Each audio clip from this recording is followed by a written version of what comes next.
Welcome back to the Mind Hiking Podcast, everybody. This is going to be an awesome episode. Another one of everybody's favorites, a research episode with Stefie Frye.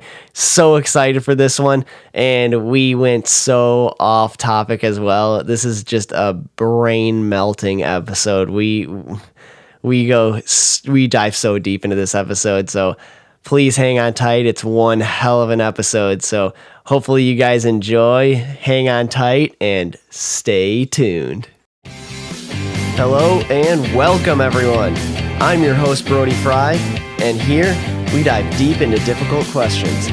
We'll map out thoughts, theories, and crazy ideas for the love of knowledge and growth. So, how do we answer some of the mind's toughest questions? This is the Mind Hiking Podcast.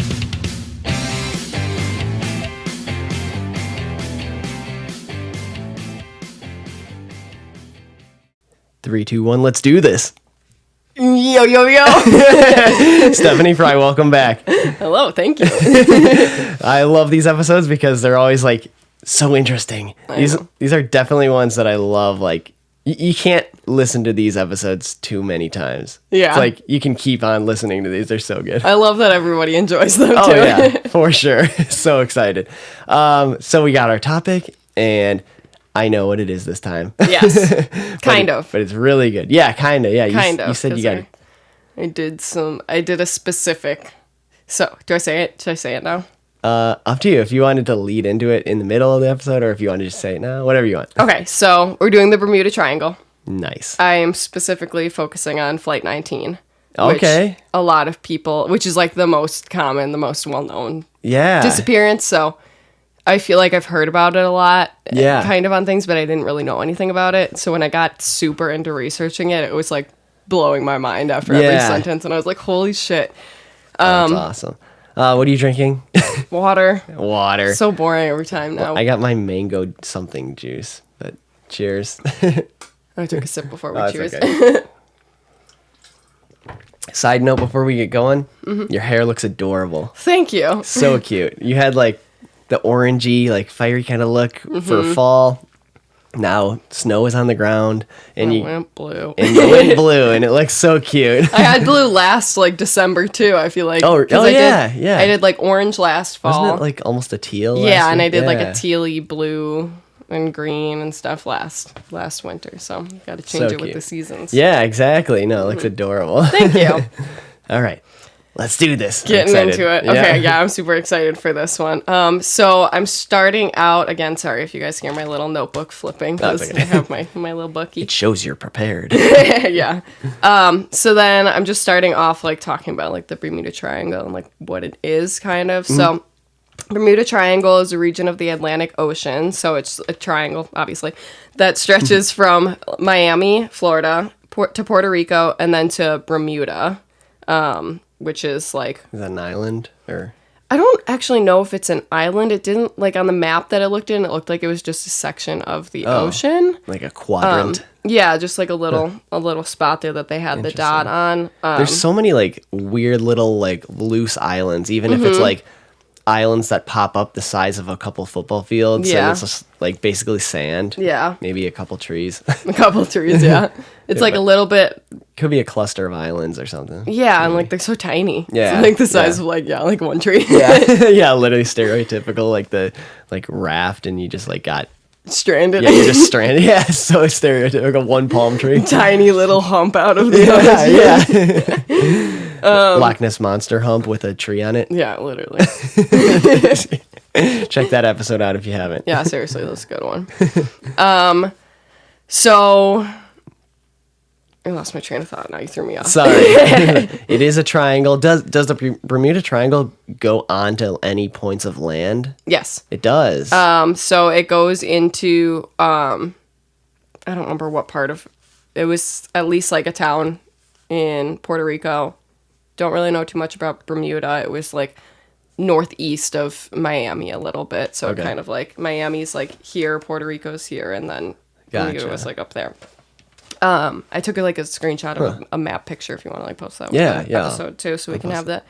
What was your question?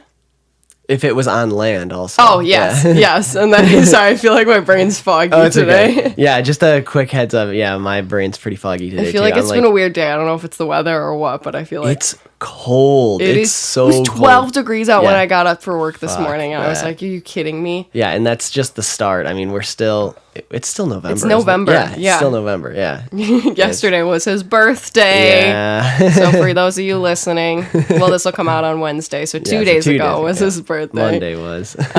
Wish him a happy B-Day. Oh, thanks. Feel so old. You are so old. You're closer to 30 now than you were 20. Yeah, that's crazy. Now I'm going to be listening to these like when I'm 50 reminiscing and I'm just like, gosh, shut up. Fuck off. Yeah. Sitting there, my bones are creaking more than they are already. They literally standing are. up and it's like, yeah, literally. Like I'll get off the couch and like my hips will pop and crack and like you can hear it my out loud. knees do that when I stand up. Yeah, like Katie will be like, "Oh my god, that was your hip? Are you okay?" Or whenever I'm like sorry. shampooing a client, my wrists crack. Oh, really? Like right in their ears. And they're like, yeah. "Are you okay?" I'm like, ignore that. Enjoy your head massage. Yeah. Oh my goodness. I guess perks of growing up on a farm. Yeah. All of our joint like cartilage is like destroyed. Yeah. Love that. Oh yes. Love that. Okay. So, in the Bermuda Triangle, we have as many as 50 ships and 20 aircrafts that have disappeared there while traveling through the region. 50 ships and how many aircraft? 20. Wow. Yeah, I guess that makes sense too because didn't they like, I don't know when they actually discovered the Bermuda Triangle or like kind of classified that, but like obviously we've had ships a lot longer than aircraft, so I guess it makes sense that there's been more ships disappearing than aircraft. So you brought me to like a good segue to that next little part there. So it says the concept of, also known as the Deadly Triangle, was first introduced in 1964, but it really took off in 1974 with a best-selling book called The Bermuda Triangle by Charles Berlitz. So it was, like they gave it that name of that in like 1964, and that's when it really started, like people started to know that it was like sketchy. Suspicious. Yeah, they were like, this thing's weird. And then something's going on here. And then the conspiracies and stuff all started after that book was written. They were like, all right, what's going on with this thing? It's like, so do you know why it's called the Bermuda Triangle, or is it just because of the like that section Bermuda? Oh, I actually don't know that one. I feel like maybe there's just like a cluster of islands that they call like the Bermuda or something. I don't know, because like, why else would they? Yeah, I don't know. I don't know if there's like another meaning or like what, like if Bermuda means something in like a different language or something. I'm not quite sure. Okay, so I'm kind of looked up Bermuda, and it's just what it says is British Overseas Territories. Okay. So maybe it is just like a small lake. Yeah, it appears like it's like kind of just some pretty good size islands. Okay. Cool. But yeah. So there's it's just like a bunch of island clusters basically. Okay. It looks beautiful. Yeah. Don't think I'd visit it. if you can get there. Yeah, seriously. Funny thing, actually, I have been into the Bermuda Triangle before. Oh, that's right. When me and Mom went on that survived. cruise. When Mom and Grandma went on that cruise, which we talked about in one episode. I don't remember which one that was. Yeah. That ship went through the Bermuda Triangle. Through a corner of it in Miami, area when we left the port there. And you survived. You survived the Kraken. I feel like it's like the center of the Bermuda Triangle. Yeah. I don't know. Yeah, it's like the closer to the core you get, the more dangerous. Yeah, the core. It's like the Bermuda Triangle. I don't know why I feel like I got to say this because it just keeps popping up in my head. It's like the ocean version of Skinwalker Ranch. Yeah. So suspicious. So suspicious. And everybody's like, what the fuck is this thing? Yeah, literally. Because literally, like, jumping like way forward because I have, of course, my theories written on the end, but one of the big theories like conspiracy theorists have for it is that it's like a portal to like another dimension. They talk about that in with Skinwalker Ranch too, like that cliffside that's like things are always up on top of that like that edge, that ledge there, and it's like hotspots for whatever reason. Yeah. And then, like, if you guys listen to or go back to listen to episode 4, was that? Yeah. That, Yeah. the first cryptids episode when we talk about that Yep. too. The story with the like wolf creature Yeah. that the farmer had shot. That's right. And there was literally like chunks of like the fur and like you saw blood, but it was gone. Yeah. It was nowhere to be seen. Like literally disappeared. So they think that there's like portals Yeah. there pretty much. Yeah.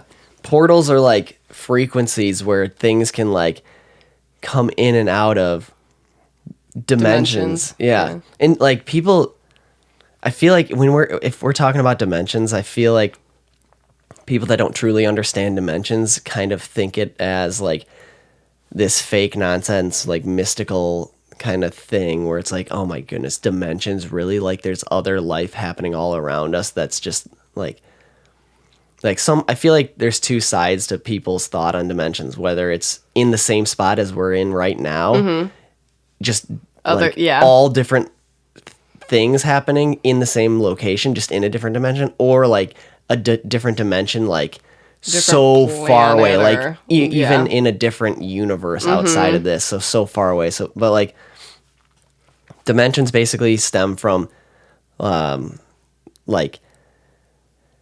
pinpointing location. That's all it is.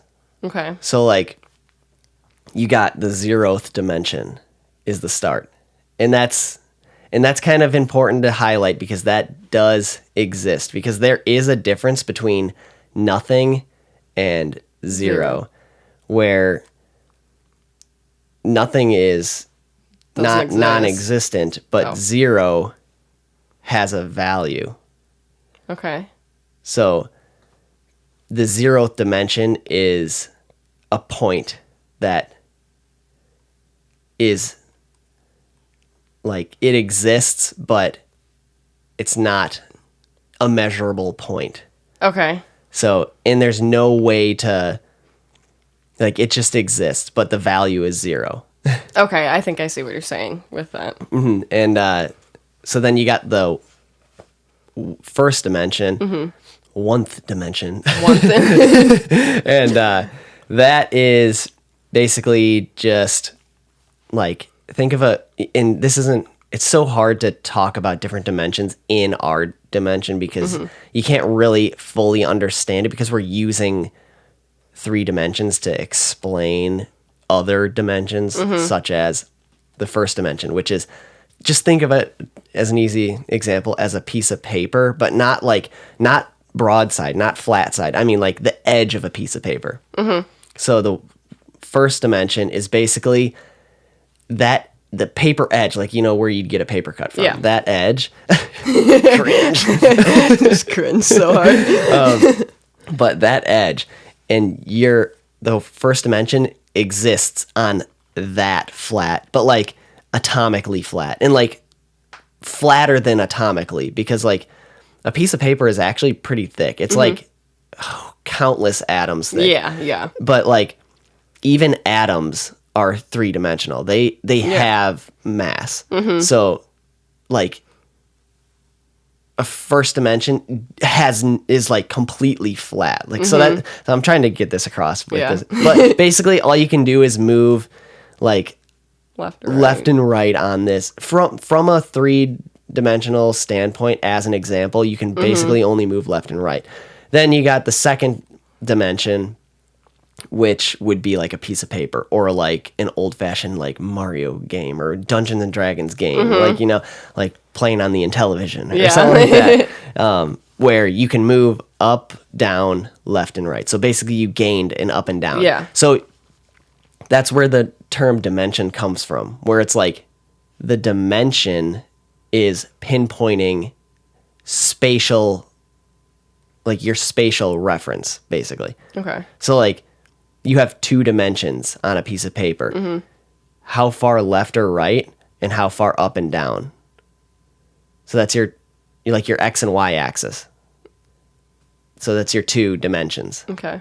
So on a piece of paper, if you have an X and a Y axis, you can find, if you give me the X and Y axis, you know exactly where the point is, and it doesn't even have to be on the paper, kind of thing. Okay. You know, you can find that anywhere. It's like coordinates. And same goes for like the Bermuda Triangle, like coordinates, like for that goes for aircraft or ships, whatever. But then the third dimension basically has a z-axis, which is now what we're living in is we can move up, down, left, right, forward and backwards. And then the fourth dimension gets a little tricky, and there's some disagreement on that, but the fourth dimension basically, I believe, is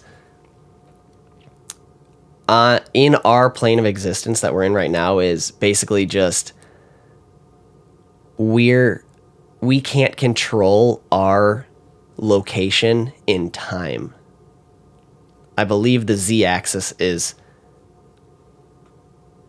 like time. Actually, no, that's not z. Forward and backwards z. Sorry, but like I guess that'd just be another one. W-axis.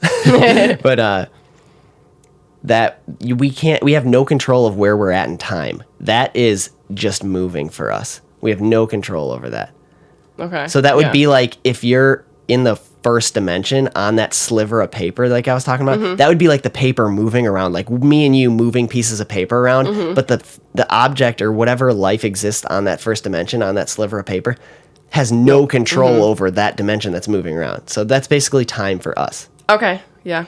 And we have no control. So fourth dimension is we have free access of moving left or right on the timeline.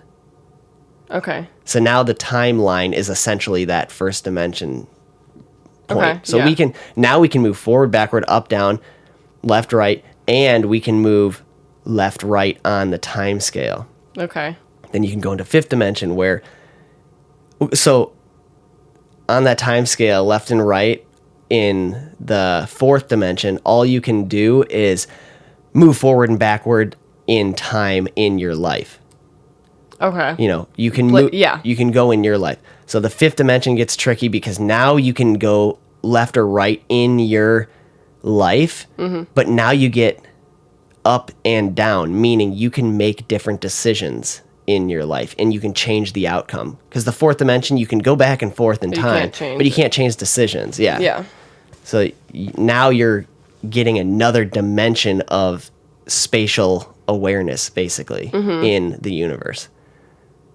And then you can go up to like the sixth dimension or higher, where now you can go forward and backward in time, anywhere spatially, also forward and backward in time, and you can change paths, but you can also continue on the same path.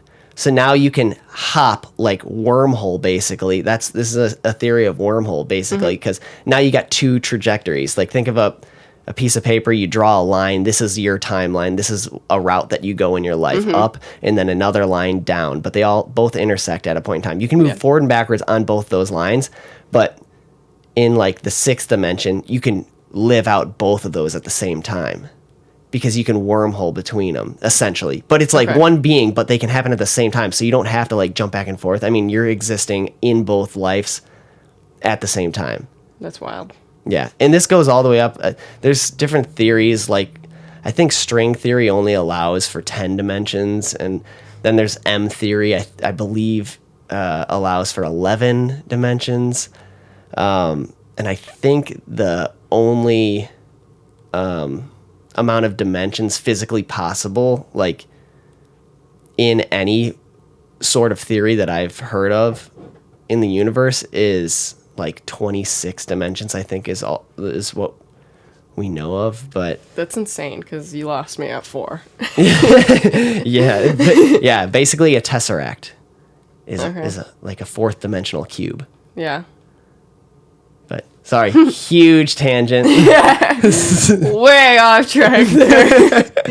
But what do you expect from us? It's only a 10-minute, 18-minute tangent that we would have. Sorry about that. Yeah, so now spatially, now we got to find the coordinates of the Bermuda Triangle. Yeah, but anyways, so like the Bermuda Triangle, basically like that could be a hot spot for any of these. Like that could be essentially like a wormhole.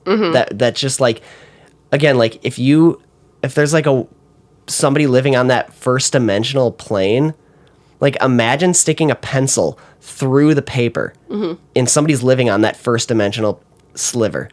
What would they see? All they would see is just like that area where the pencil punctures through. All they would see is that area blocked off, and they'd have to go around a big circle, basically. They can go left and right, but it's like a big... Actually, they can only go left and right, so they would just see like a line. They can't go past it, basically. It's a giant wall. Yeah, two-dimensionally, say you puncture a piece of paper. Now that's where they can go around it, because they can go up, down, left, right. So, but it's just a circle to them. They can go around it. And then we're living in the third dimension, so what would something higher, what would like a fourth or a fifth or a sixth, whatever dimensional structure or whatever look like puncturing through our third dimension?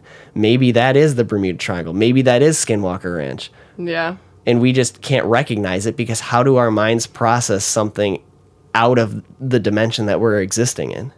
It can't. Yeah, exactly. This is all just like crazy thoughts and theories. So just Yeah. wild stuff. Yeah, that's crazy.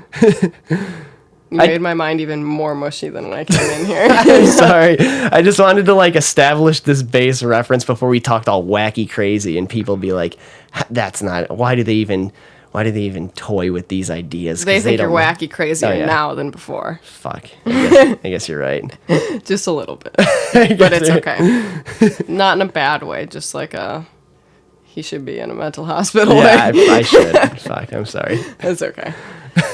Anyway, let me get back to my story. So, we only left off on my third bullet point. Okay. Of many before I got interrupted. Okay, No, I'm just sorry. kidding. I'm just kidding. Thank you for your little thing. Thanks. Okay, so it got popular in 1964, took off in 1974 with the book. And then we go into... Actually, so this happened before then. So the most known tragedy from the Bermuda Triangle is Flight 19. So I feel like one thing that... I'm already going off on another tangent. Good. One thing that I thought whenever I heard about this is when I heard Flight 19, I always just thought it was one plane. I was like, I don't know. In my mind, I was like, flight. Yeah. Like, there wasn't a plural for it. Yeah, you just assume, like, that is the flight number of your flight from... Wherever Chicago to Atlanta. Wherever, yeah. So I was like, okay, Flight 19 is one.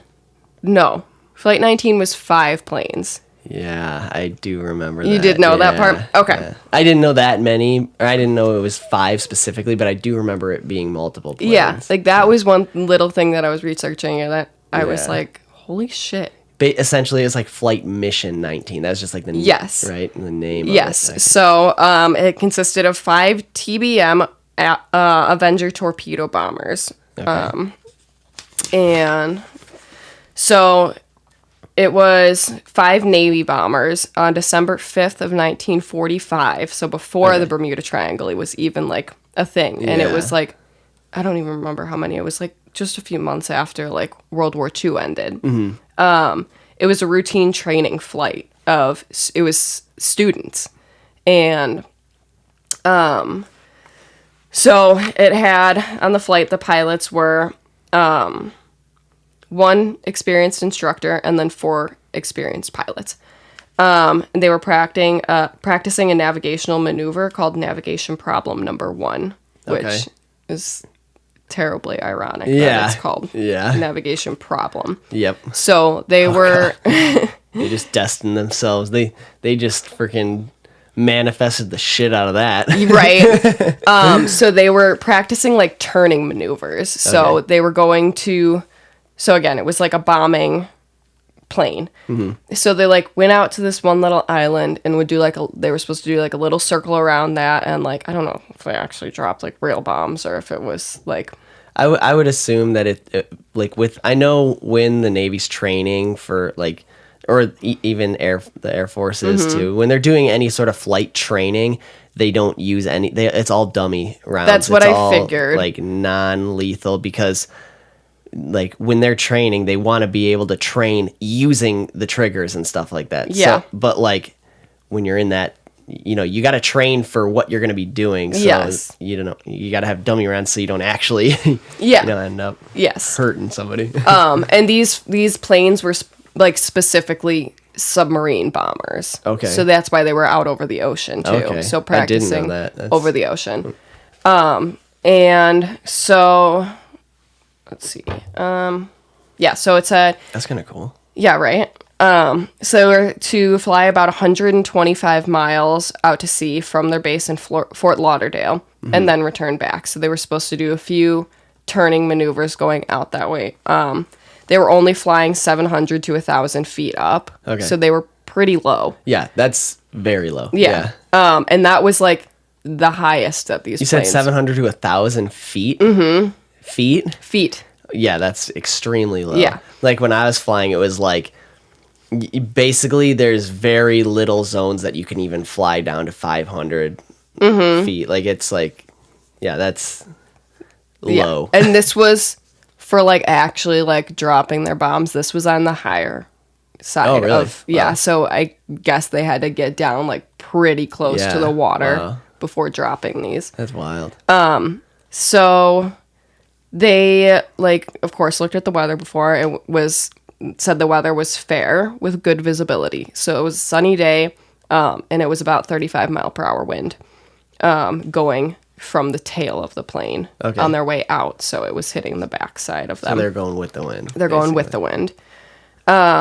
So they were aware of this and they planned for it. That's tough to fly in. Yes. And so that's one thing, again, that was like noted, that they knew that the wind was strong that day, but they were like, if another war breaks out or something, like they needed to practice in they those need to train- conditions. Right, yeah. So that was one reason why they wanted them to go out in That's this. true. Because they were like, when something happens, like we can't just be like, hold on, let the Yeah. storm pass real quick before we go out and attack. Like, no, Yeah. you got to act.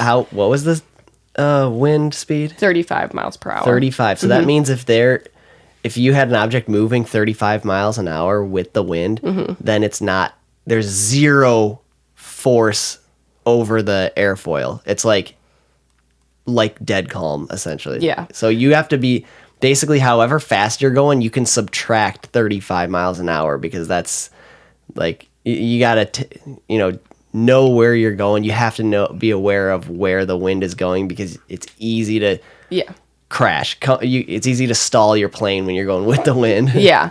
And I was listening to Astonishing Legends episode about Flight 19 too, and this is where I got a bunch of my information from as well. They actually had it as, I Googled the transition over from it, but it was 31 knots. Okay. Was the wind speed, and I had no idea what a knot was. Yeah. which That's confusing, yeah. which equaled out to, it said 32 to 38 miles per hour wind. So I just kind of estimated about 35 right in the middle there. Yeah. So yeah, and like they were explaining it too, and they were like, so if the plane is going 100 miles an hour, it's actually going 131, whatever, because it was with that against, like how you said, they were going with it. Right. So it was like speeding them up with that. Yep. Yeah, they have to fly faster when they're with them. Yeah. So they're hauling ass. Yeah, pretty much. I actually have no idea what the speed of these planes go and what speed they were going. Yeah. And What year was this again? 1945. Okay, so it was like right after World War II. Mm-hmm. It was the same year, I believe. It was just a few months after, if I remember that. I'm saying that correctly. Okay. Yeah, I thought World War II ended in 41. Was it No, it started in 41. started? I think. Yeah, I can't remember exactly. Yeah, I thought they said it was just really, really close to after it ended. Okay, yeah, I think it started in 41, and it probably ended right.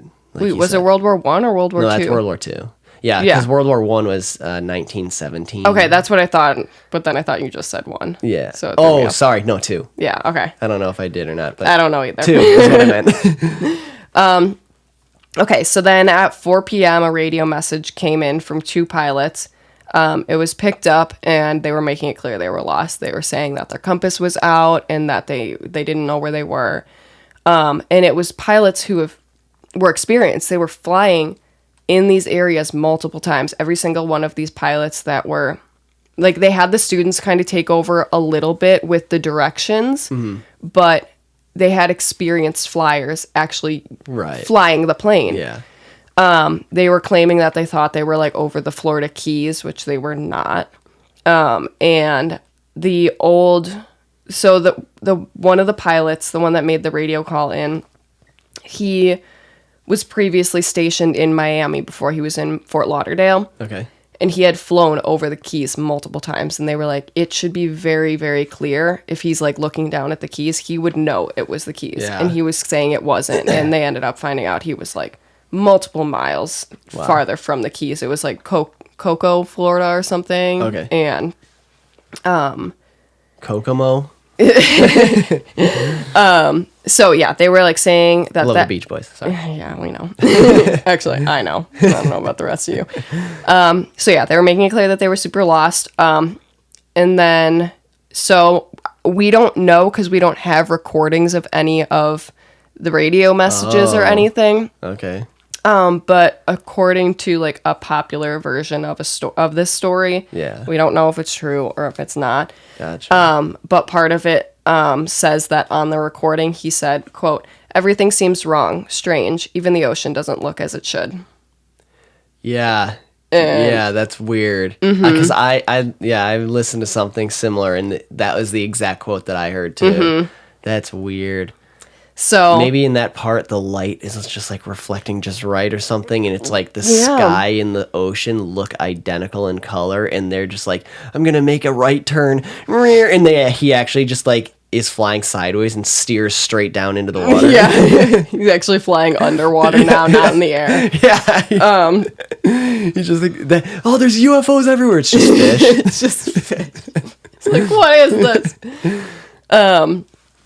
So yeah, and then he was saying that his compass wasn't working, and then radio connection went dead, just fully lost. Flight 19 never made it back to Fort Lauderdale after that. They were about to go on to, so there was 4 legs that they called them legs of their little mission there. So one of it was like, the first one was going out to that one little island, circling that, dropping the bomb, and then. So it was a straight line. So first half of it, or the first leg was getting to that part. The second leg was getting to the end of that straight line. Okay. Then they took a left turn, went out a little bit, did another little circly thing, take another left, and go straight back. Okay. So that was the 4 legs. They made it to the third. So they were as far out as they were supposed to be. Yeah, and then a left. And then they made that left. And then that's when they were like, we're so lost, we don't know where we're at. Somewhere in between that, where they made that one left, the first left, to where they were supposed to make their second left. Okay. They were somewhere between there when they made that radio call. Where did they take off from? It was a Navy aircraft carrier? Yeah, Fort Lauderdale. Oh, okay. I actually don't know where that is. It's on the East Coast, or on the east side of the Atlantic side of of Florida. Oh, gotcha. I believe. No. Is it? I'm going to search that Florida? It's either Florida or like, is it like South Carolina or something actually? Yeah, it is. It's a city in Florida. It is Florida. Okay. That's what I thought, but then I was second guessing myself. Let's see here. Sorry, I'm just trying to. No, that's okay. Oh, yeah. Fact check me, please.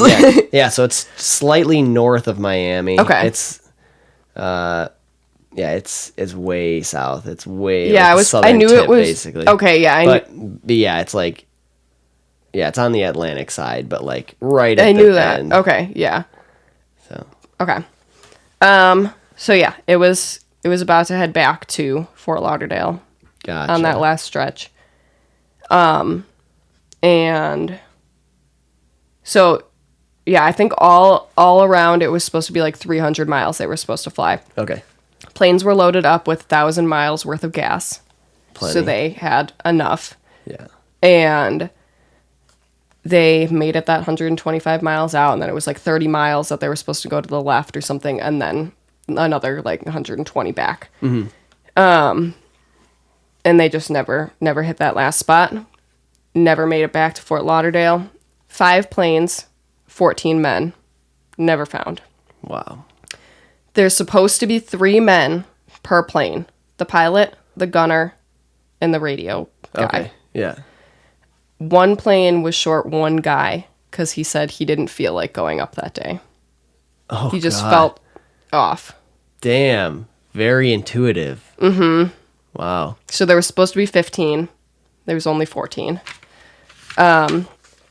So then... Wow. I know. I wonder if that guy's still alive. No, Probably there's not. no way. Yeah, he'd have to be over 100. Yeah. I don't know the age of the youngest person that was in Flight 19, but I know there was one guy that went up that put in a fake name, lied about his age so he could be part of the Navy, but he was really? underage. Oh, he was shit. under 18. Wow. And he was one of the ones that went missing. Mm-hmm. Yeah, he was under 18. Wow. That was common back then. Just like it was like so many people like looked up to. Yes. Military. Yeah. Like so much respect and so much honor. And like, it was like, They wanted to go defend the country, to fight for their country. And, it was just like, yeah, it's just crazy how roles in society are in totally like 360 ideas. Yeah. 180. Yeah.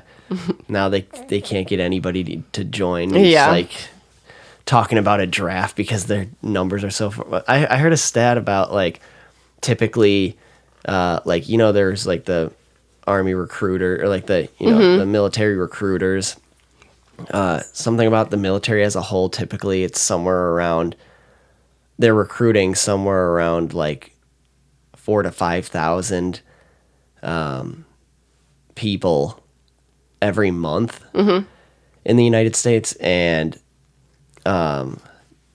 like this past year in 2023, their numbers are like 40 people a month. Yeah. Jesus. And that's why there's like rumors of a draft, because not that it's needed, but like if there's some uneasiness out east over there, and it's just like just like if something were to happen, they're saying that's gonna be a requirement with the amount of numbers of people are joining, because nobody is.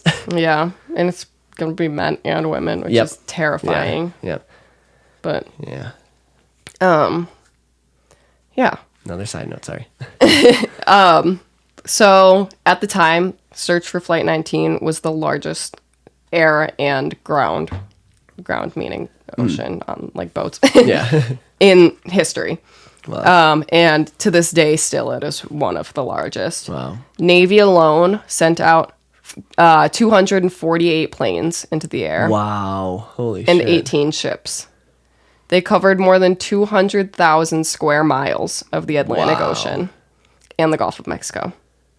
Frank Daly, a Naval Reserve captain, said that he recalls for, quote, 3 days, 6 hours a day, they plowed up and down the whole coast of Florida looking for wreckage, but never saw a thing. Wow. For 3 days. 200,000 square feet. That's insane. 248 planes on the search for these. And get this. Okay. This is where it literally blew my mind going into this. Tell me. Less than a half an hour after takeoff, a PBM Mariner rescue seaplane radioed to the tower that they were nearing Flight 19's last assumed position. The rescue plane with 13 men was never seen from or heard again. What? One of the search planes went missing while searching for Flight 19. Wow. That's where... What the fuck? Like, so another 13 men. Yeah. So, altogether during this, 27 men went missing. Wow. Within 2 days. Yeah. That's insane. When, like, I have chills right now. Yeah. Like, yeah, what literally, the fuck? What are they seeing to know? Like, I think we're, Yeah, it said... We're nearing the last known position. That's the so last, weird. like, because they didn't know for sure, but last assumed position. They were like, we're getting up there, like, we'll let you know if we'll see anything. Like, They were just letting the tower know. Wow. Radio, silence. Yeah. Went dead. Never heard anything from them. Plane never came back. Just a weird wormhole opens up and they fly right into it. Dude. And they don't even know, and there's no way for them to get back. It literally, like, that part blew my mind. I was researching it, like, while Doug got home from work, and I was like, this is literally making me shit my pants right now. Like, I was like, what the fuck? Yeah. It's, oh my God. So. Wow. Yeah, that was where I was like, I don't know. That threw me off. That is freaky. Right? Yeah. So. Wow. Yeah. So that's pretty much the end of my information there. Yeah. So we'll go to the fun theories after we go to the logical one. Yes, logical first. Logical first. So they claim these days that the Bermuda Triangle is like solved, in quotes. Oh. Even though not a single one of these planes or ships, wreckage, or bodies have been found. I guess it's solved. That sounds pretty solved to me. Sounds so solved.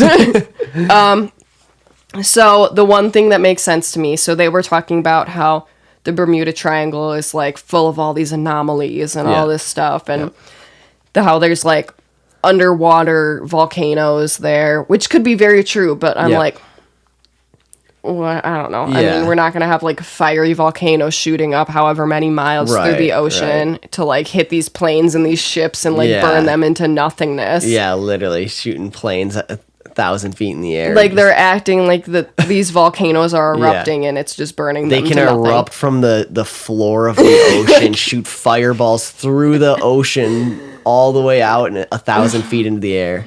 Yeah. And hit a plane. Mm-hmm. Mm-hmm.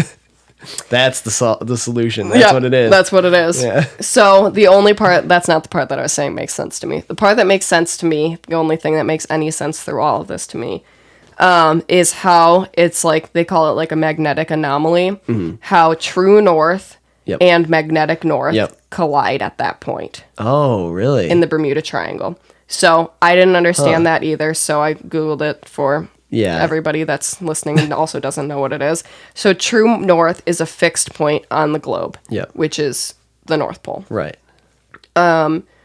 Magnetic north is where the compass follows based on the Earth's magnetic pole.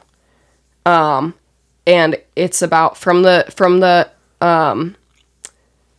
north, what did I say? From true north and then magnetic north, it's about a 1,200 mile difference. So that's the one thing I'm saying that like makes sense is how they were all saying that their compasses stopped working and that everything went wonky and all this and like, oh shit, sorry, I just hit the mic and throwing my hands around.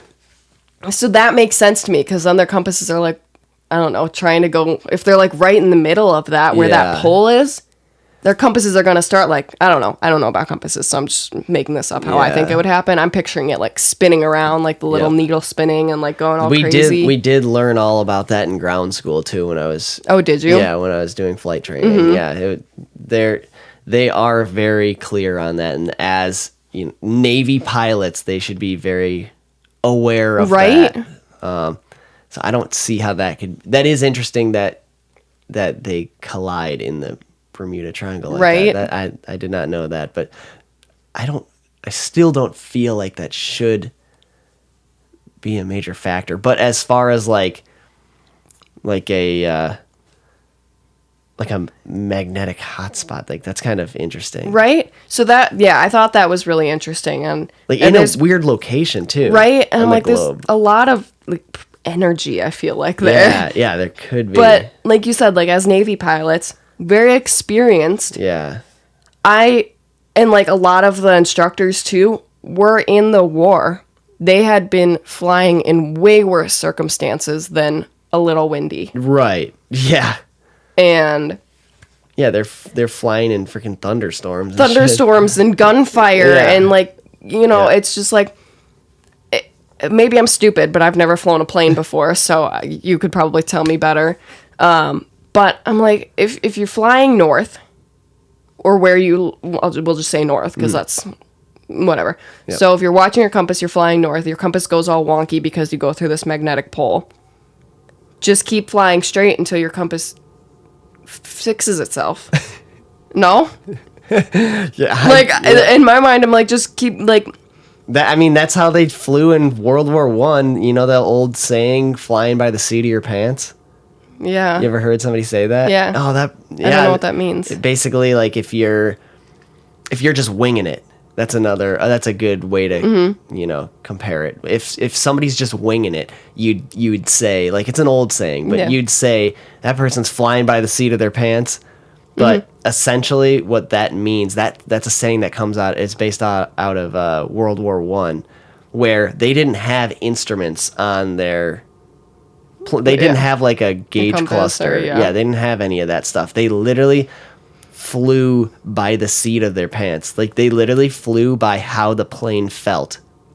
Like, if they felt like it was basically based off of gravity. Okay. Like, if they're starting to turn, they could feel it with their butt in the chair. So they'd fly. And what they would do, the biggest thing that they're looking for is when you're flying, like, VFR, is the horizon. You're looking at the horizon. Okay. So that's kind of the biggest thing you pay attention to. The horizon and the position of the sun. I remember you and Zotes talking about that a little bit in your episode, so I feel like it helped actually listening to that episode, like, the logical Zotes. Yeah. Not sack boats. You were disgusted on that episode. I was. For anybody else who agrees with me, I love you, Zotes, but that was a lot.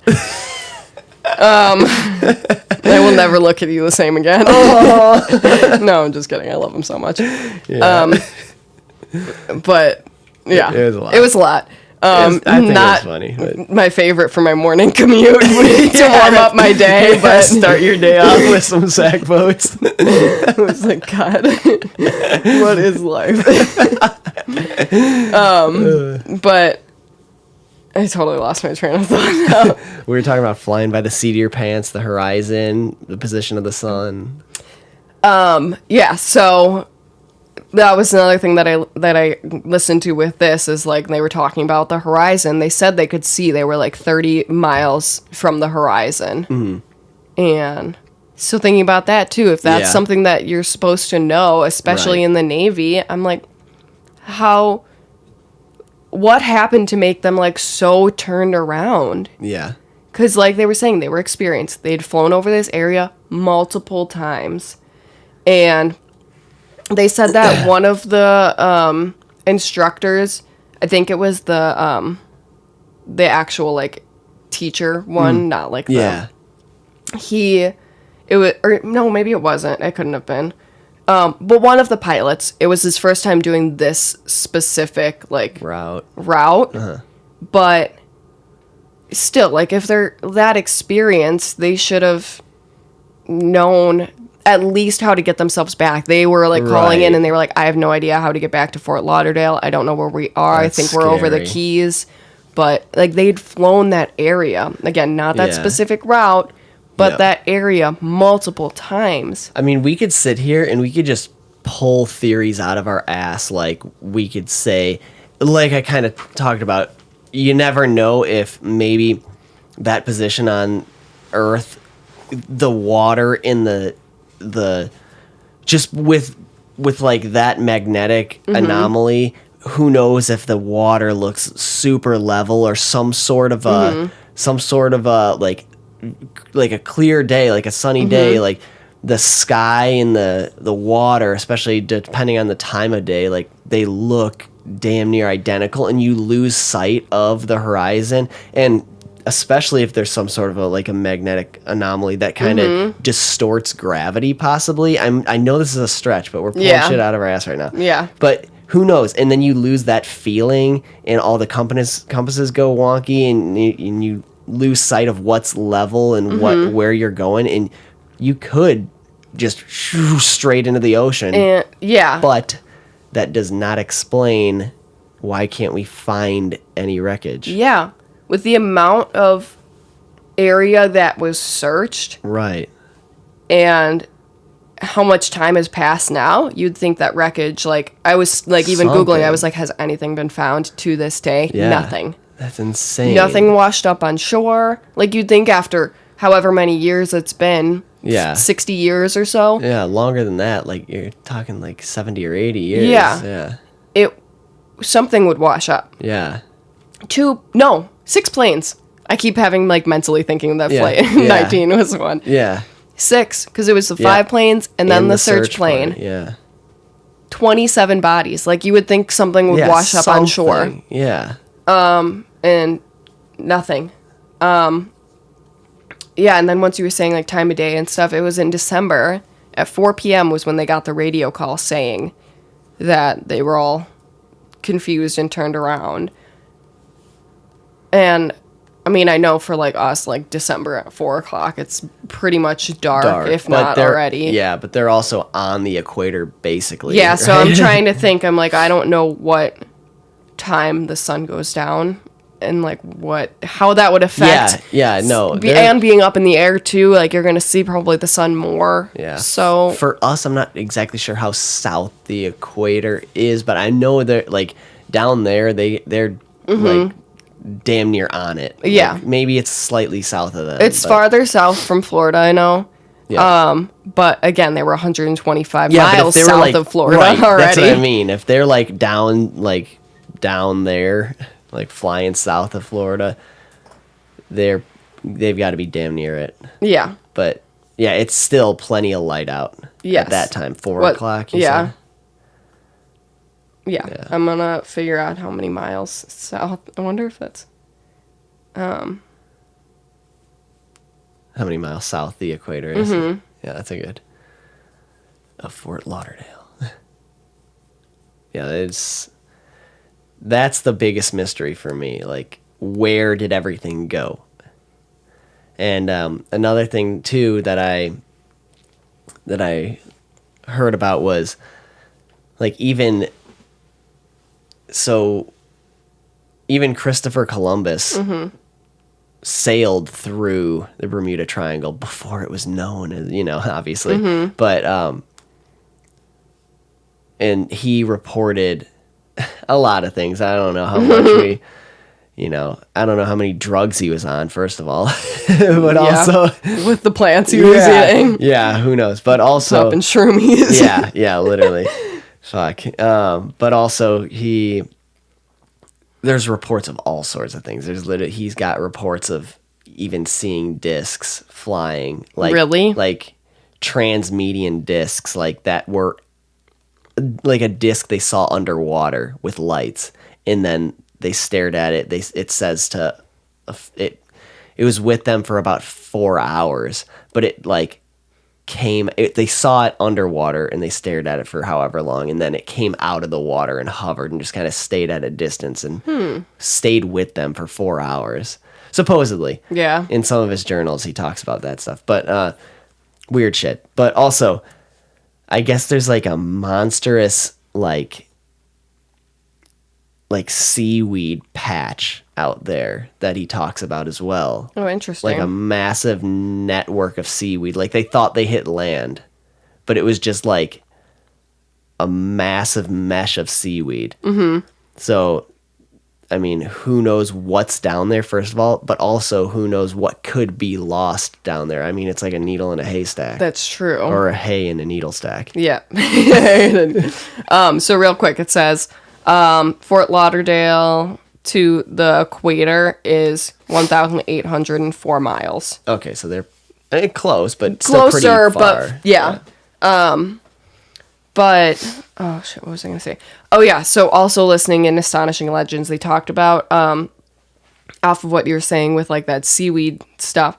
So out of the first island on that like first leg that they were supposed to circle around, same thing. They said there was like sand like banks coming up. Oh, really? That came up really shallow, and you could see like the coral reefs and stuff. And there was a ton of like, and it wasn't like that shallow, but for how far out it was shallow. Yeah. And like shallow enough that they could see the bottom from their planes. Huh. And they were talking about how like that's how they were like using as like targets, like the corals and like different like patches of stuff. They were using that as their targets to hit. So I thought that was kind of interesting when you said they thought they hit land, like part of that, but it was still like 100 miles or so out of wow, that's off so of the weird. land. Yeah. I'm going to have that transition into one of those theories, actually. Okay, yeah. Like sea monsters is totally a huge Yeah. theory with the Bermuda Triangle, is that like there's something hiding in that area. Yeah. And I feel like we'll bring this to like, connect the Loch Ness Monster with this. Yeah, definitely. But yeah, people talk about like, actually, of course, the biggest theory is like a kraken. Yeah. Or, I'm sorry, I'm shifting in my chair so much. Like a kraken or some kind of like giant squid or something Yep. that's like jumping out and like scooping these boats and planes down. And Yeah. And you know what's funny? I'm just going to bring this in. It's just like another theory, but like to me, it's interesting how like a lot of weird shit, like a lot of weird conspiracy theories and a lot of weird stuff that people like talk about. It's really interesting because like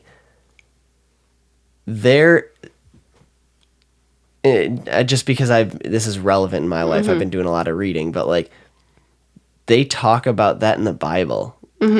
A monstrous sea monster, like a monstrous ocean monster. I can't remember, and I'm pretty sure it talks about the dimensions, the size of it, or at least a comparison, but like this thing is like massive, like the largest life form by like unimaginable amounts of anything on Earth, but they call it the Leviathan.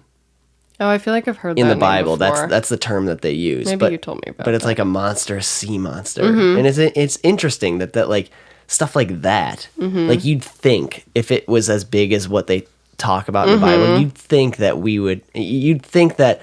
we have enough planes flying over the ocean, we have enough submarines, we have enough, ships out there that we'd be able to discover something like that. I mean, it's got to eat, right?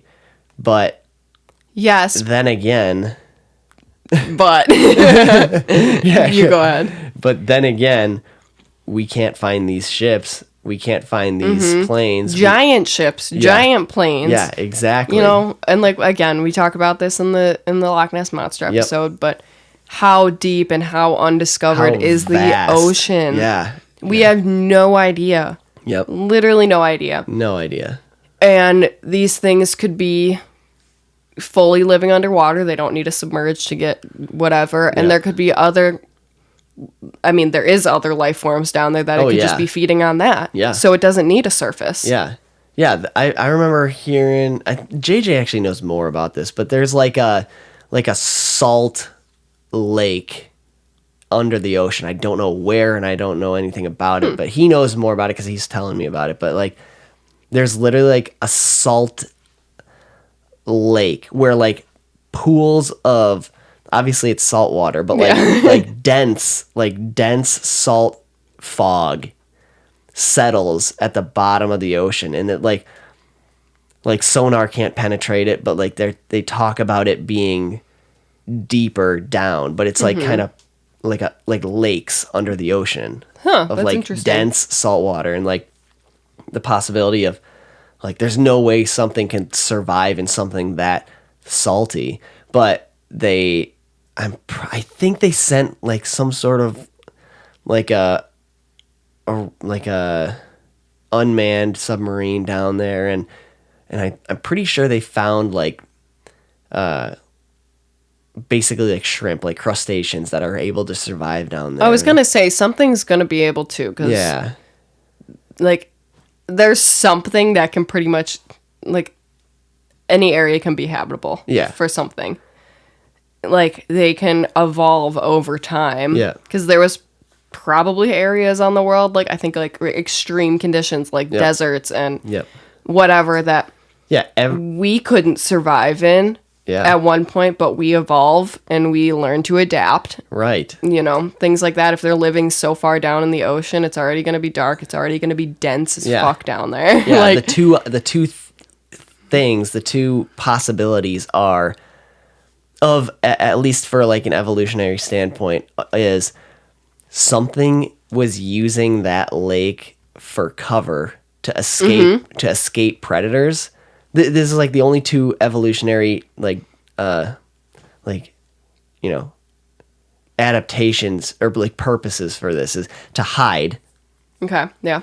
like to hide from a predator, to like they adapted to living into that dense fogginess because they had to. They were spending a lot of time down there, and the ones that couldn't hide in the fog died off, and then the ones that could last longer bred, and the next thing you know, they started being able to live down there long. The offspring It's could probably last like, longer. yeah, it's like training themselves to like, I think of it in like comparison to like humans. I mean, obviously we can't like live underwater, but you know, Right. there's people that can hold their breath yeah. underwater for an absurd amount of time. Yeah.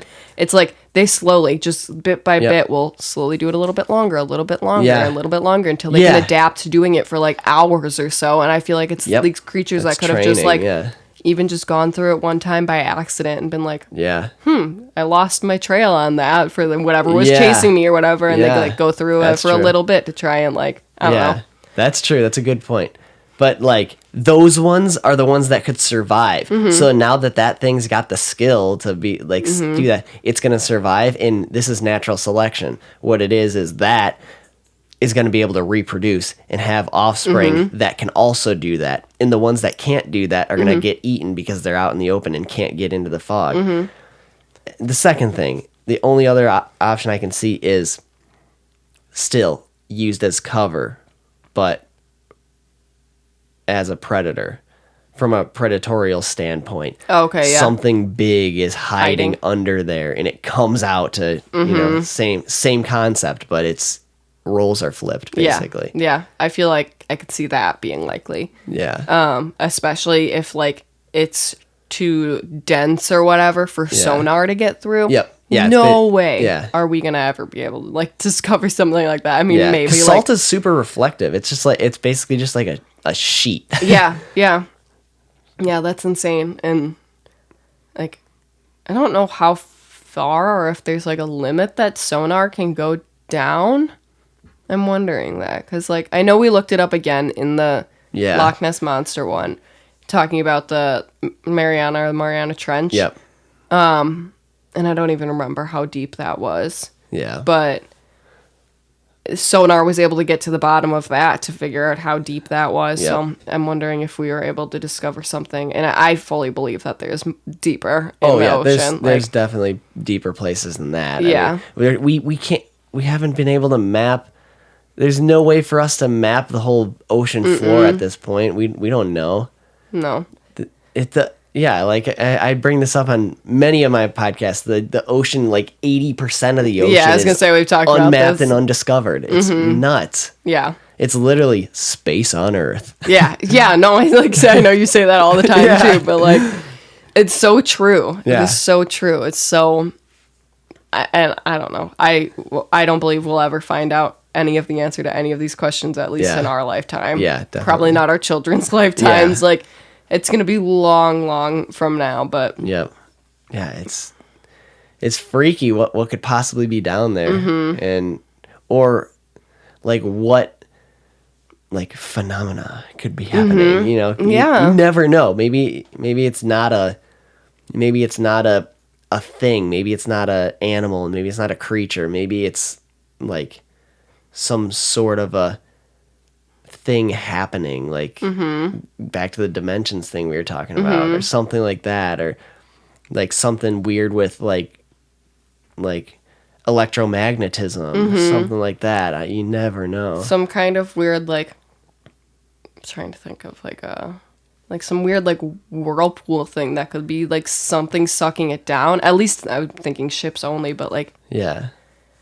it's the planes that like blows my mind. Yeah. I feel like it's so easy for like ships to like things to happen in the water Yeah. where ships could get affected, but like the planes is really what Yeah. makes me, because I feel like I'll have theories like going off of that, like whirlpool, something going on that's like sucking these down. Yep. I feel like I can explain it mentally away if it was just ships going missing. But it's the planes. Yeah. It's the planes Yeah, that that's throw what- me off. Yeah. And even though they're not like super high up in the air, at least the ones that we're talking about, I don't know about too many other ones, but I don't know. Yeah. It, like, blows my mind. And then, like, the fact, like, going back to that, it's like that second plane, that search plane. Like, the fact that a search plane went missing while searching for a missing plane. Like, yeah, exactly. And obviously they were heavily prepared that time. yeah, of course. And it was, I don't know. I keep thinking back to, like, do you remember that Harry Potter movie where it's like all the schools come and they do that competition and Harry like, Goblet of Fire. Yes, Goblet of Fire. Yeah, and then he's got the freaking gill thing. Yeah. And then they like shove him into the water and he's like freaking out and like about to drown and then all of a sudden he's got gills. Yeah. Temporarily. That part where like he's swimming through all that like the big tall stalks of the seaweed and stuff. Like that's what I'm thinking about, except like even more denser than that. Yeah. Like intermeshed like webbing of seaweed that could like entangle ships and stuff, and like things could just be like caught in this net of seaweed, who knows how deep. Like just like or even like not far There could off be the trenches surface. even from like hiding in the middle of all of that too. There could be those little like pockets of this seaweed and stuff that's super dense, and then like in the middle of it, it could like arch over and like be enclosing a trench under there and that we have sonar no won't idea. pick that up. Yeah, it'll hit the leaves and just be like, oop, okay. Yeah, nothing. Yeah, Move on. it's like freaking caves with like a lot of like just leaves and trees just like hanging over the entrance, covering it up. Like the willow trees that have the hangy branches. Yeah, totally And covering there up could an just be entrance. like pockets of trenches and I don't know, with just tons of wreckage down there. Yeah, yeah. And with the tectonic plates shifting, like who knows if there's pockets of ocean that had an opening like that, and next thing you know, the shifting over years and blah blah. It just encloses It seals. Yeah, who knows if things could be sealed down there. That's a freaky thought. Yeah, and then evolve on an entirely different like way of life because they're completely isolated from us, and then shifting of the plates, maybe something cracks open one day and weird life forms come swimming out, like could be sealed for thousands of years, who knows, millions of years. Maybe there's life forms that like survived the dinosaur extinction because they were trapped down there and they're still trapped down there. That's crazy. Journey to the center of the earth. Even in like the research that I was doing earlier where I was talking about like how there could be like these underwater volcanoes and like all this stuff, and it was saying that there could be like these like underwater like mudslides and like I don't even know like underwater like earthquakes. It was talking about all of these natural disasters that could potentially be happening underwater. And again, I could see that happening and that affecting things for like ships if there was like an underwater earthquake or a mudslide, because I'm picturing like this mudslide going down like a drop off in the ocean or something. That's true. Sucking these boats in because of that like whirlpool or whatever. But again, it brings me back to the fucking planes. What is going on with these planes? These whirlpools are just like sucking so hard it's like a vacuum and pulls them right out of the sky. Literally. Creates a tornado outside of the ocean. That's where hurricanes come from. Maybe. Oh yeah, that is so freaking weird. It's a wild. It's just like freaking crazy to think about how vast it is, and like how naive we gotta be to be like, no, for the people that like totally disregard this and think like, oh, it's just stop. this. It's whatever. Yeah, stop it. Yeah. Stop it. Yeah. Well, aren't you curious? Like how can't these people just be curious about this stuff? Like it's not like some scientist talking about it. Some guy walks up, he's like, stop it, you silly goose. You know what I think it is, actually? What? I think humans are afraid of being duped. I think humans are afraid of looking like idiots. I think humans are idiots. Yeah, we are. All of us. Every single one of us, even the smartest man in the world. Oh, yeah. Yeah. So I think it's like as a social construct because of that, like the fear of judgment and like wanting to fit in society, people are afraid of being duped. People are afraid of being wrong. People don't want to look dumb, so they so they go with the mainstream. They think, oh, okay, like, yeah, I don't believe in any of this stuff because like everybody else says that they don't exist. There's no such thing as UFOs. Yeah. Because they don't want to be wrong. Yeah. They're afraid of being wrong. So true. And that's like so frustrating. Yeah. Because this also, of course, brings me to a true crime connection. But there, like, not even a specific case, but there are so many cases that you can listen to where the police will, like, arrest the wrong person and, like, honestly know it's the wrong person. Turn away evidence that clearly shows it's the wrong person that they've arrested. Clearly shows evidence that it is a different person. And just because they don't want to tarnish their ego and have somebody prove that they arrested the wrong person, they won't even look at it. They won't test DNA. They won't do any of this stuff. Like, they will just ignore it because they're like, nope, I'm right, you're wrong. That's like, so interesting. Yeah, just because they don't want to shatter their own look, their own, like, that's so interesting. And, like, there's some cases too where, like, they will, like, very much lead towards somebody else that, like, again, it's like there's no evidence against them, but they just convince it because they want to settle the chaos of the people. If there's, like, a loose serial killer or something out and everybody's losing their minds over it, they want to ease them. They want to make everything good. Don't worry. It's fine. We got him. It's okay. Like, and they don't. Like, and it's that is freaky. Oh my goodness. It's fucked up. It's frustrating, and it's like, just get the fuck over yourself. Like, I just want to tell people just like that, admit like, that you're wrong. Get over yourself. Grow up. Literally. People are totally afraid, and that goes the same for religion as well. I think the biggest thing is people don't want to believe in God or follow any religion because they're afraid of being wrong. They're afraid of being tricked. They don't want to be like gullible. They don't want to be like, oh, you fooled me. You know, they die and you actually just die, and then they don't want to. And it's like not that it matters. Nobody knows. The reason why you don't want to is because of the here and now and the social aspect of it, where you don't want to look like an idiot to other people by saying, I believe in this, even though I don't have hard proof. You know, it's just like the fear of being duped. And, like, I wouldn't classify myself as religious.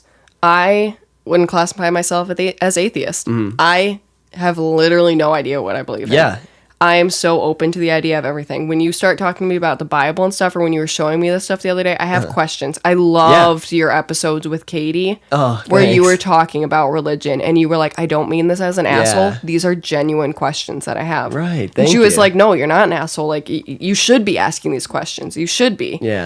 I listened to that episode so many times. Oh, thank you. Because it was all genuine questions that I had as well. And even though Katie's not, like, I mean, she's so smart. She is, But she doesn't have the answers. It's just off of her own perspective. And she did a fantastic job. Yeah, she did. And I look up to Katie a lot. I look up to you a lot. Oh, I love you guys. I look up to you. I love you. But just hearing Katie's opinions, and I feel like me and Katie, like, we're very different, but we're very similar. And I feel like when she talks about her experiences and her perspective when it comes to religion, I feel like I can relate to it a lot. I feel like I can understand it in the way she explains it very well. But I had a whole point to this, and I don't remember what it was now. I keep losing my train of thought. Okay. Just the fear of being duped, I think, is what we were talking about before. Yeah. I feel like... I remember where I was going with it. I feel like people, like you said, like, are scared of society today with it. But in my mind, I'm also like, what do you have to lose? Like, how you, at first you were saying, like, what... Like... You don't want to, like, die and have it be nothing. But, like, literally, what do you have to lose? If you don't believe in anything and God is real, then you're fucked. Like, you screwed yourself your entire life because you didn't believe anything. Literally a lose-lose situation if you don't. And if you do, I'm so sorry. That's okay. Hi, Bailey. You're so sweet. Oh, thank you. Oh, we were just talking about how smart you are. We were. Yeah, we Yeah. love you. Is that garlic bread? Yummies. Smells Sorry, good. You can't have that. Lemon rice soup. I made you a bowl. You'll have to eat it if you're not gonna like it. Thank you. You're adorable. Thank you There's so much. Bailey. cheese on top. I love you. Thank you. Thank And then you. there's carrots, spinach, chicken, rice in there. Oh. It's just like lemon and chicken broth and Thank you. cream. You're so precious. Here, you wanna say hi? He always popping in on our episodes. Hi. You wanna explain what you made for dinner?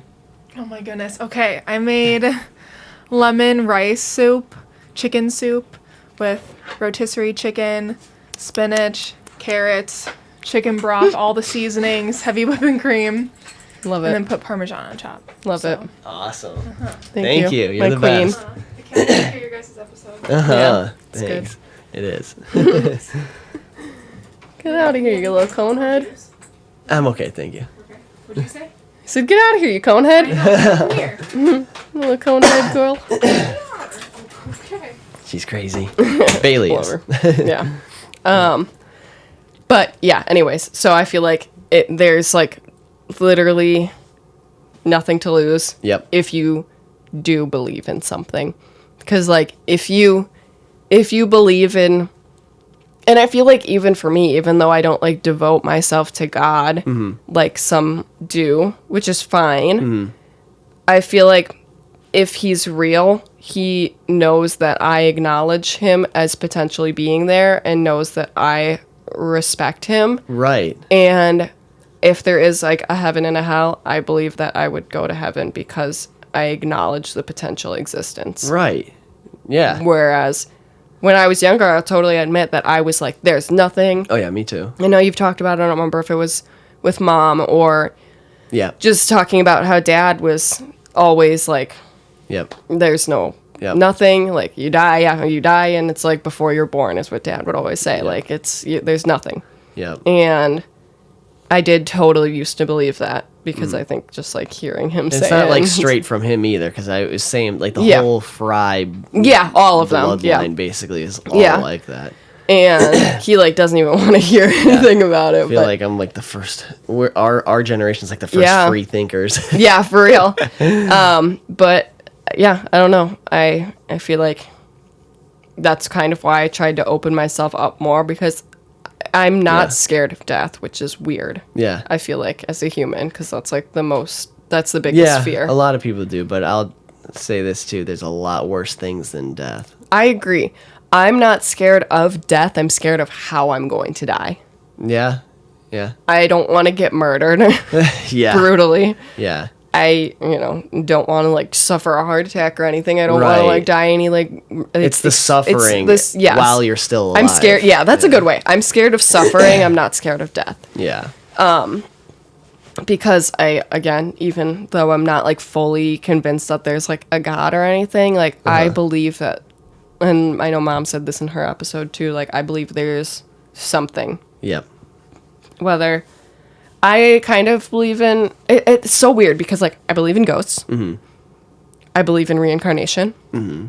I believe in a heaven and a hell. Mm-hmm. Like I believe in all of them because I Yep. don't know what there is until like I know. Right, So right. I'm like I believe that all of them could be potential Right. options. I don't know. Yeah. Yeah. That's a perfect way to go about it. Is just stay curious. Yeah. One thing that I do hear from the Bible as well is just that, like, in it, for this example, say that there is a God and he is just like portrayed as in the Bible. Mm-hmm.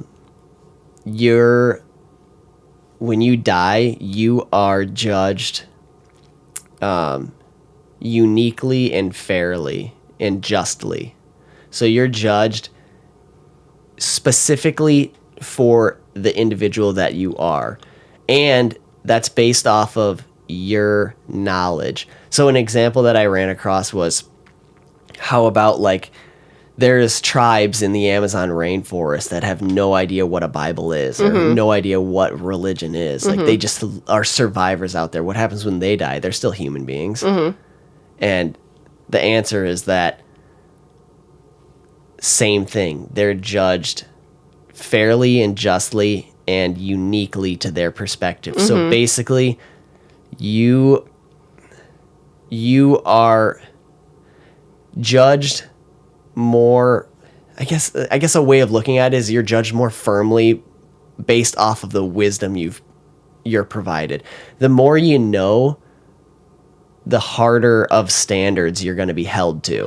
So like, the more your mind opens up, the more you know, the more, because if you don't know anything, it's like, what is that? It's like, I think it's like a Bob Marley song where it's just like, forgive them, Lord, for they know not what they've done. I think it's it's in one of those songs. I think that's from the Bible still too, but it's in one of those songs. But like, they don't know what they're doing, so why? How can you judge them for that? You know what I mean? So it's like, the more you know, the more careful you gotta be.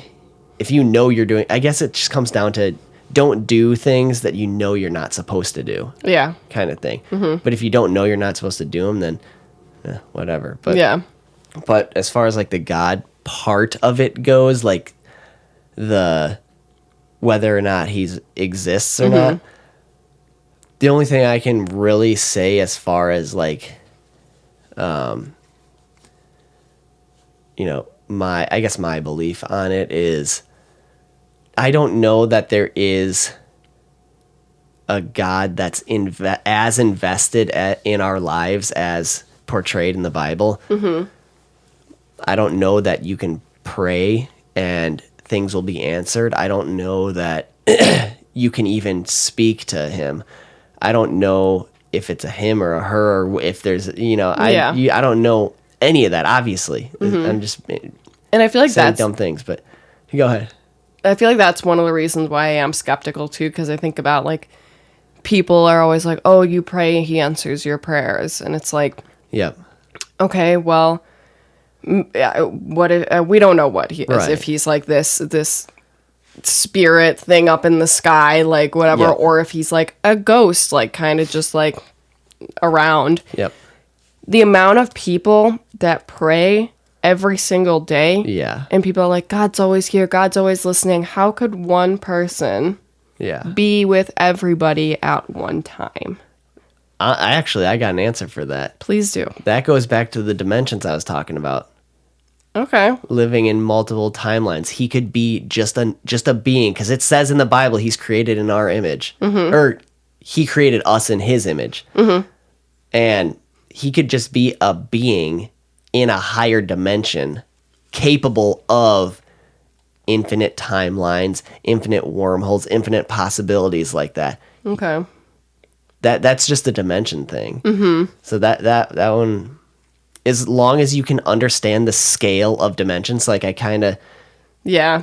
portrayed that in the beginning of the episode, where scale it up to those higher dimensions. Like I only stopped at the sixth dimension. Yeah. But like you keep going up to higher dimensions, and any of that is possible. To be able to be and hear and listen to every individual person's thoughts and feelings at any time, that is possible with a higher dimensional being.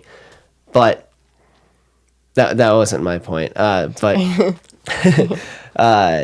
the answer that I kind of came to the conclusion, I guess, of is just strictly from is it possible that a God exists?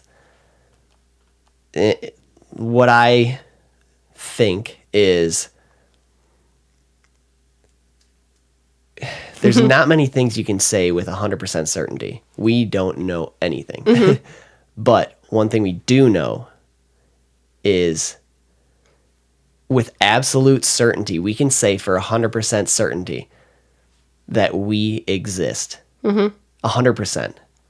In some form, whether or not like this is all just like a brain in a vat sending electrical pulses, everything we see and we take in could be totally fake.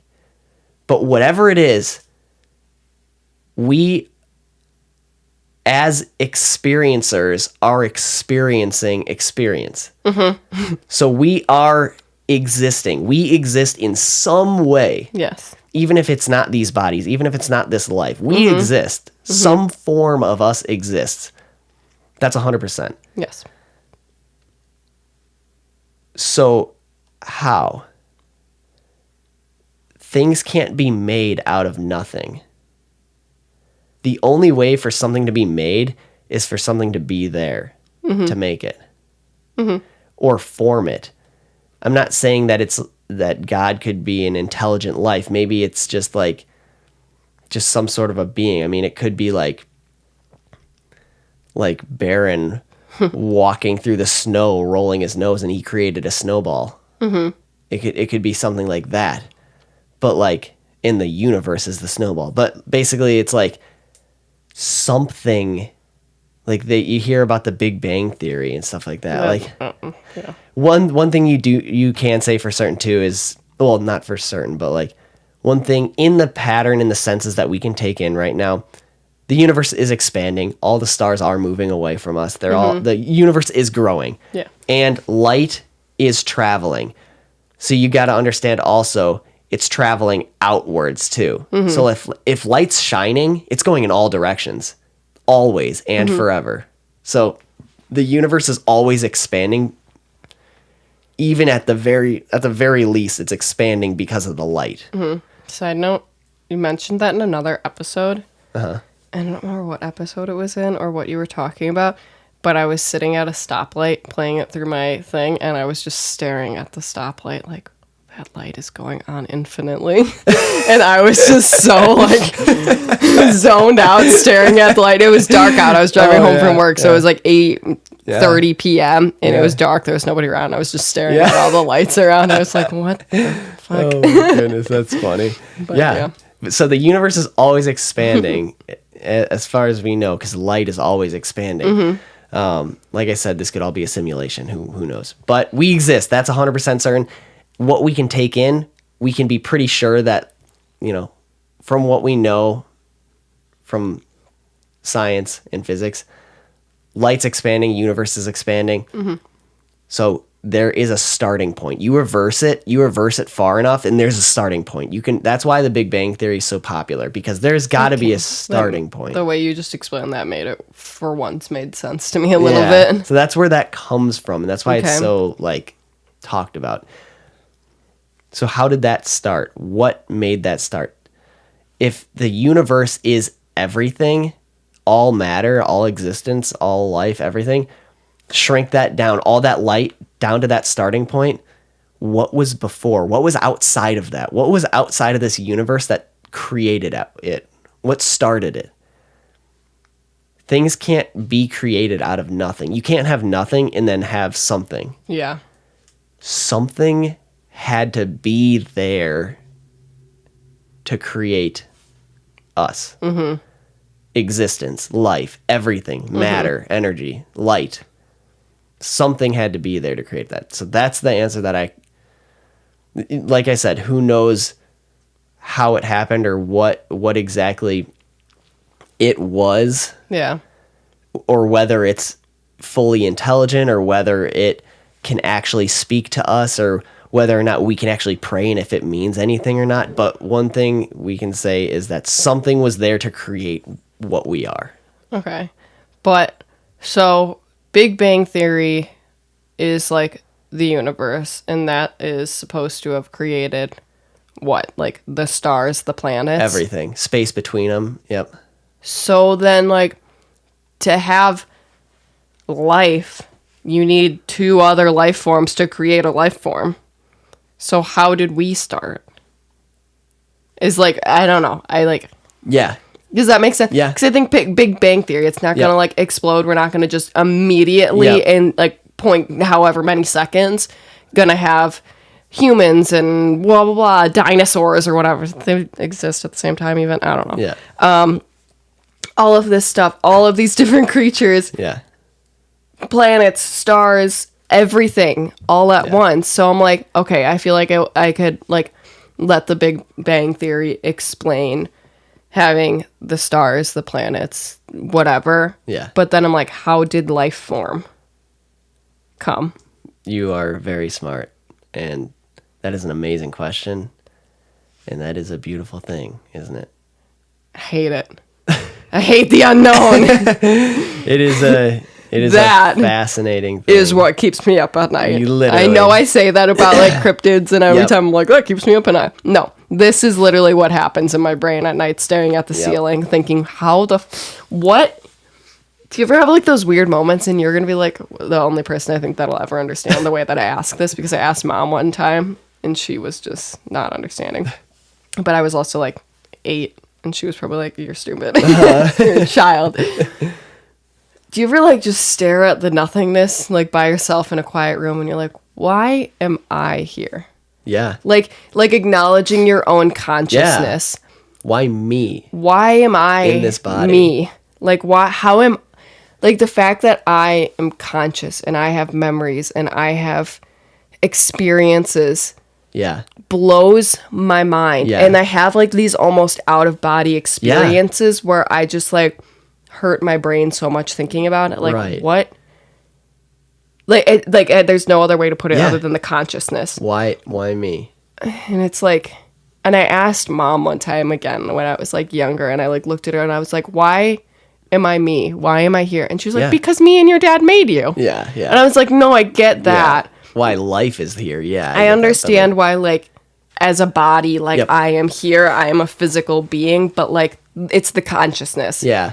How? And the fact that there's a conscious body there, that's you can even wrap your mind around that. But the thing is, like, why was this Stefie Frye selected to control that body? right? Why am I selected to be in this body? Mm-hmm. Me.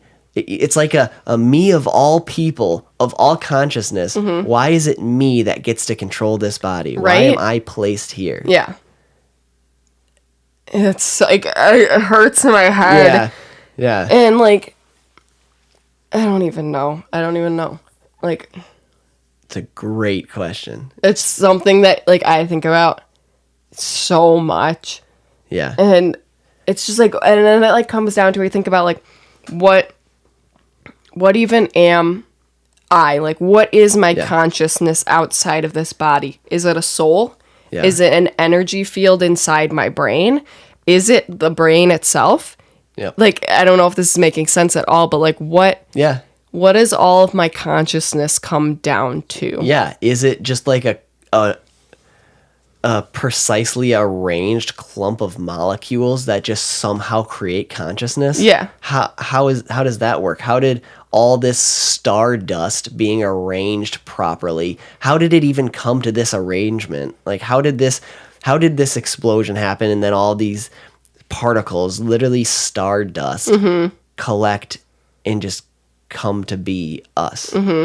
Like, and not just us, but like the way we're able to experience life. Like, how can we sit here and taste food, taste drinks, hear sounds, smell Senses things, and- taste things, see beautiful things? What is sight? What are we looking at? Why can we look at? Yeah. Like, why can we look? Why can we see?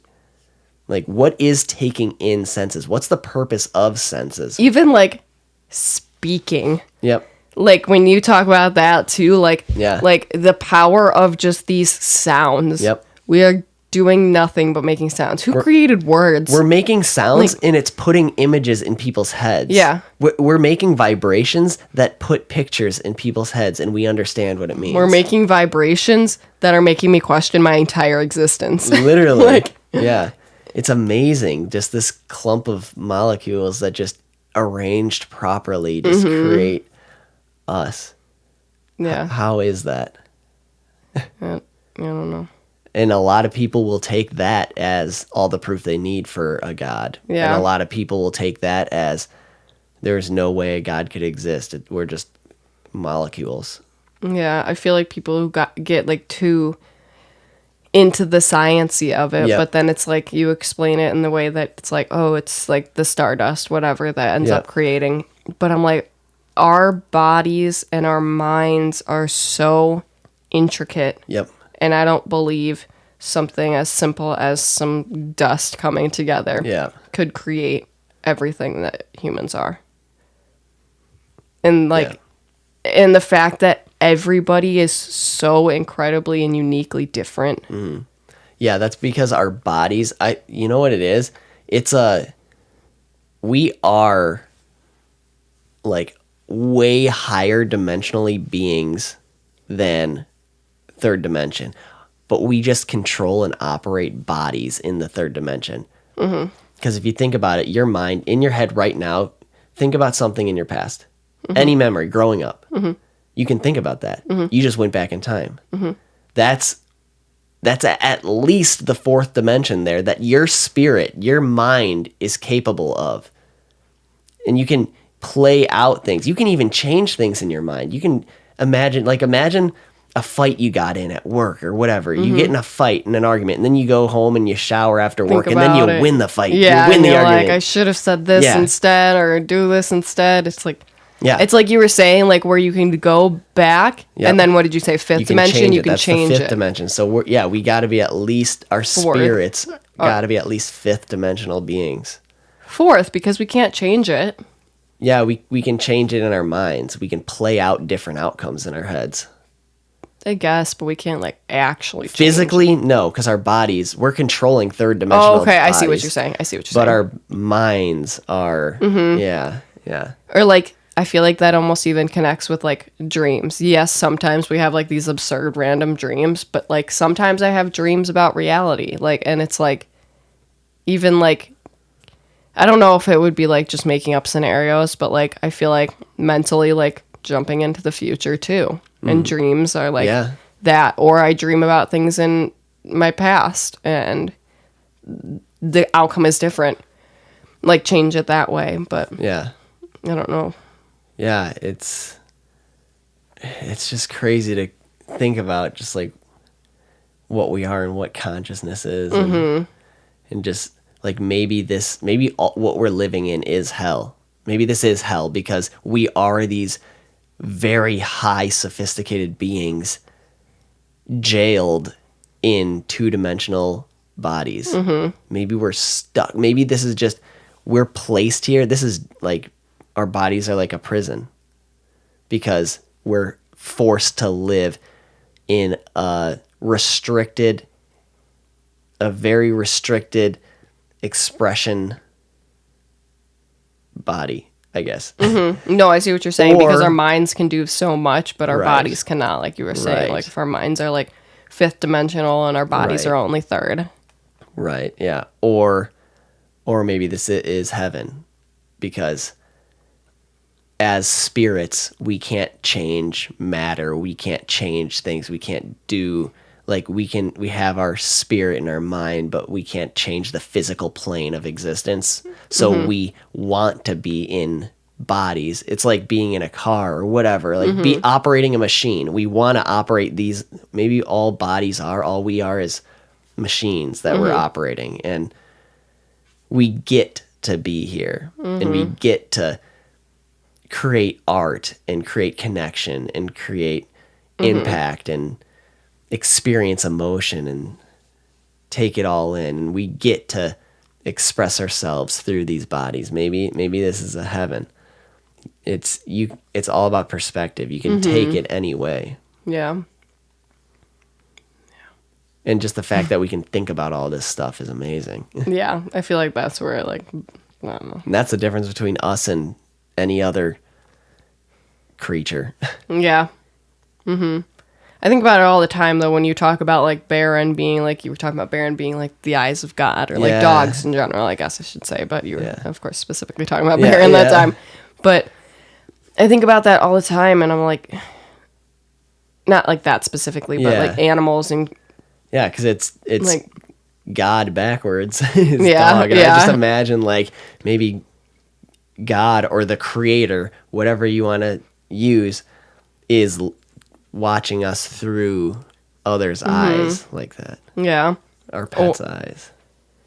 Yeah, but like thinking about just like animals in general, how you were saying like the difference between us and them, or like other creatures. It's like, like part of me is like, I look at Kiba, and part of me is like, you are an idiot, and there's nothing going on in that little brain of yours. Yeah. But then other times, I'm like, he's so intelligent. Yeah. I'm like, you know what you're doing. You know everything that you're doing. Part of me, there's like a small part of me that thinks, or at least one time did, think that like the reason that dogs like bark rather than like speak to us. Like they don't have vocal cords. Yeah, They yeah. literally cannot make the same sounds as sounds us. So I'm like, what if like they're hearing me and like they're saying words back to me, Yeah. but it comes out in a different way because Yeah. of the way their vocal whatever Yeah. I mean is They're like just built. restricted, just like we are. We're restricted too, like dimensionally. Maybe they are more restricted. Maybe they're higher beings than we are. I think about that and I'm like, what if they can understand us but we can't understand them? Yeah, You know? yeah. But I don't know. It's very, very crazy stuff. Yeah. Yeah.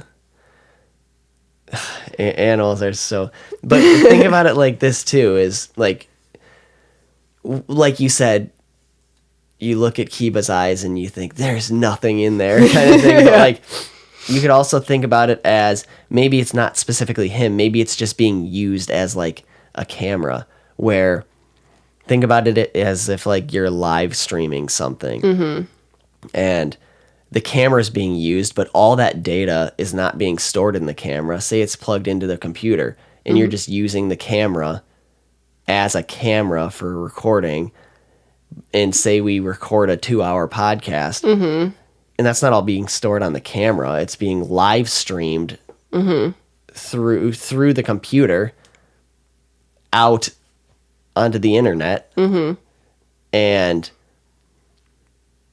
no wires or anything for that. And it's like, maybe there's something beyond the eyes. Maybe there's The eyes are just the the camera. camera. The Yeah. lens. Maybe something's being used. Yeah. Kiva gets to control his body and he walks around, but like maybe there's an internet behind the camera that is watching through his eyes. That's so creepy.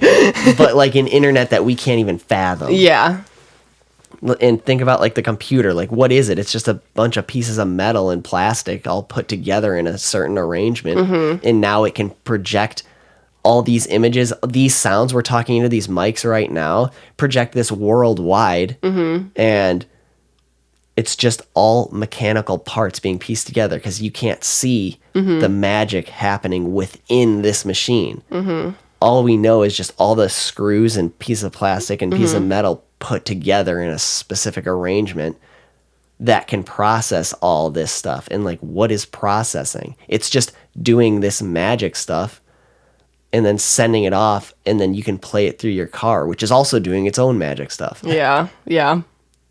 And maybe that's what our brains are. Maybe it's just like a clump of matter, but it's doing magic stuff that we just don't understand. My brain feels so mushy right now thinking about all of this. Maybe it's got hidden features. Our mind's got hidden features that we don't even know about yet. Download some new apps to it. Yeah, literally. Yeah, download new games and stuff. Change the wallpaper. Change the wallpaper. Oh my gosh. My goodness. Dang. Dang. Dang is right. That's a strong one. Yeah. That's a heavy episode. Yeah. That's cool. Yeah. I don't know if we've ever had a conversation as deep as that before. Not on air, at least. Yeah. I mean, I think we get each other. So like when we talk, it's fewer words. Yeah. But then like I feel like we're just like looking at each other, like nodding, Yeah. like saying it. We're like, yeah. Don't even say anything. Like, yeah, that. yeah, exactly. Both just like feel it. We know, yeah. We just like so few words. It's like a sibling telepathy. Yeah, literally.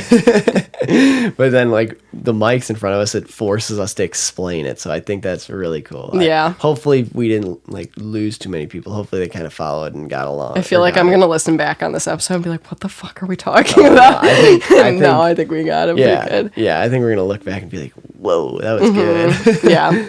I think because I listen back on old episodes too that like I really dive deep in, and like it sparks new ideas for me. Oh, I bet. Where like I listen to myself talking, and I'm just like, oh, I should have said this, or like, oh, dang, I never thought of it that way, and it's like me speaking. I feel like I always listen to. I never thought of it that way. I feel like every time I listen to your episodes, I like almost get frustrated because I want to be here every single time you record something. Because I always am like, I just want to say this one little thing. Like I always want to put my tidbits in there, and I'm like, Yeah. and or like whenever you're like, like about to say something, like I can't think of that word, and I'm Yeah. like, it's this, and Yeah. I'm like yelling into my car and radio, my like talking goodness. to you. Yeah, I can't tell you how many times I get people that listen to the podcast that like I run into or whatever, and then they'll just be like, "Oh, Brody, I was listening to your podcast the other day, and you said something, and it made me think of something. I can't remember what it was. It's on the tip of my tongue." And like, and people all the time will just say like, "Oh, I wanted to say this, but I forgot what I was listening to." When that happens, just reach out to me, like, please. I text Brody all the time whenever I hear Yeah. like something, or like him and JJ's episode, and I'm like, oh yeah, I remember when this happened, and then I'll like text them and be like, oh yeah, whatever, and I always reach out. But yeah, Even if I don't know you, just DM me on Instagram or something. I'm a nice guy. he is a nice guy, I promise. No, that'd be awesome. And yeah, it'd be cool to be able to, well, first of all, know that you're listening, and second of all, be able to hear your thoughts and feelings like in the moment. So like, And also it might spark new topics and new Yeah, ideas and things to like kind of talk about too. So yeah, who knows? If I don't know you, maybe you could have a chance on the podcast yourself. yeah, seriously. If you blow my mind. If you blow my mind. You could always like Zoom call over and do some cool uppies. Yeah, that'd be awesome.